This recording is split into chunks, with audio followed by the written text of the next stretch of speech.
Isaïe 66, oracle, sur les religions d'hommes. Ainsi parle Yahvé, le ciel est mon trône, et la terre, l'escabeau de mes pieds. Quelle maison pourriez-vous me bâtir, et quel pourrait être le lieu de mon repos, quand tout cela, c'est ma main qui l'a fait, quand tout cela est à moi, oracle de Yahvé. Mais celui sur qui je porte les yeux, c'est le pauvre, et l'humilié, celui qui tremble à ma parole. On sacrifie le bœuf, on abat un homme, on immole l'agneau, on assomme un chien, on présente une offrande, c'est du sang de porc. On fait un mémorial d'encens, une bénédiction abominable. Tous ces gens ont choisi leur voie, et leur âme se complaît dans leurs horreurs. Moi aussi, j'ai plaisir à me moquer d'eux, j'amènerai sur eux ce qu'ils redoutent, parce que j'ai appelé, et nul n'a répondu. J'ai parlé, et nul n'a entendu. Ils ont fait ce qui est mal à mes yeux, ils ont pris plaisir à ce qui me déplaît. Homme religieux à tous égards. Acte 17, 22 à 31. Debout au milieu de l'aréopage, Paul dit, Athéniens, à tous égards vous êtes, je le vois, les plus religieux des hommes.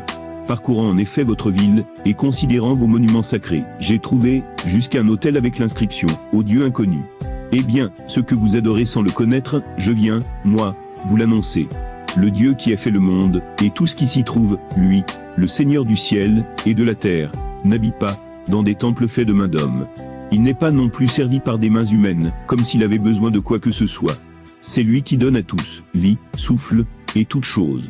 Si d'un principe unique, il a fait tout le genre humain, pour qu'il habite sur toute la face de la terre, s'il a fixé des temps déterminés, et les limites de l'habitat des hommes, c'était afin qu'il cherche la divinité pour l'atteindre, si possible, comme à tâtons, et la trouver. Aussi bien, n'est-elle pas loin de chacun de nous. C'est en elle en effet, que nous avons la vie, le mouvement, et l'être. Ainsi d'ailleurs l'ont dit certains des vôtres, car nous sommes aussi de sa race. Que si nous sommes de la race de Dieu, nous ne devons pas penser que la divinité soit semblable à de l'or, de l'argent, ou de la pierre travaillée par l'art, et le génie de l'homme.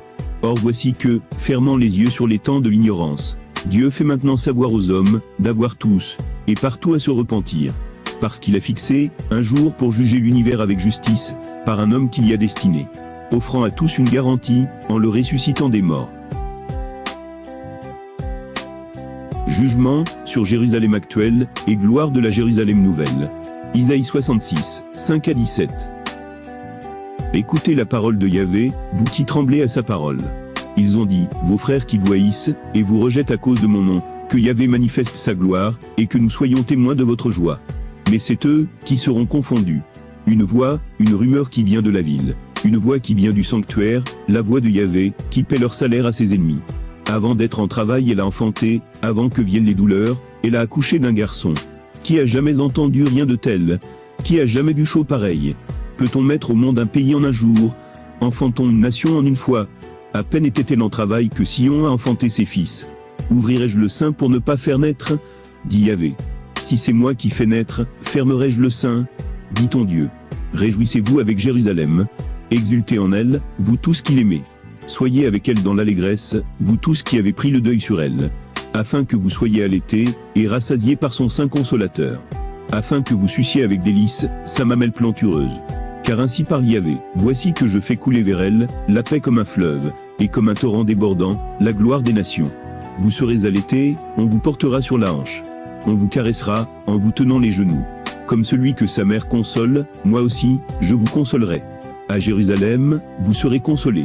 À cette vue, votre cœur sera dans la joie, et vos membres reprendront vigueur, comme l'herbe. La main de Yahvé se fera connaître à ses serviteurs, et sa colère à ses ennemis. Car voici que Yahvé arrive dans le feu, et ses chars sont comme l'ouragan, pour assouvir avec ardeur sa colère, et sa menace par des flammes de feu. Car par le feu, Yahvé se fait juge, par son épée, sur toute chair. Nombreuses seront les victimes de Yahvé. Ceux qui se sanctifient, et se purifient pour entrer dans les jardins. Derrière quelqu'un qui se tient au centre, qui mange de la chair de porc. Des choses abominables, et du rat, d'un même coup, finiront, oracle de Yahvé, leurs actions, et leurs pensées. Discours eschatologique. Isaïe 66, 18 à 24. Mais moi, Yahvé, je viendrai rassembler toutes les nations, et toutes les langues, et elles viendront voir ma gloire. Je mettrai chez elles un signe, et j'enverrai de leurs survivants vers les nations, vers Tarsi, Pu, Lu, Méchec, Tubal, et Yavan, vers les îles éloignées, qui n'ont pas entendu parler de moi, et qui n'ont pas vu ma gloire. Ils feront connaître ma gloire aux nations, et de toutes les nations. Ils ramèneront tous vos frères, en offrande à Yahvé, sur des chevaux, en chars, en litières, sur des mulets, et des chameaux, à ma montagne sainte, Jérusalem, dit Yahvé.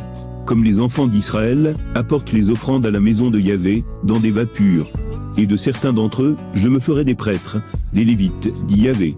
Car, de même que les cieux nouveaux, et la terre nouvelle que je fais subsistent devant moi, oracle de Yahvé, ainsi subsistera votre race et votre nom. De nouvelle lune, en nouvelle lune, et de sabbat, en sabbat, toute chair, viendra se prosterner devant ma face, dit Yahvé. Et on sortira, pour voir les cadavres des hommes révoltés contre moi, car leur ver ne mourra pas, et leur feu ne s'éteindra pas. Ils seront en horreur, à toute chair.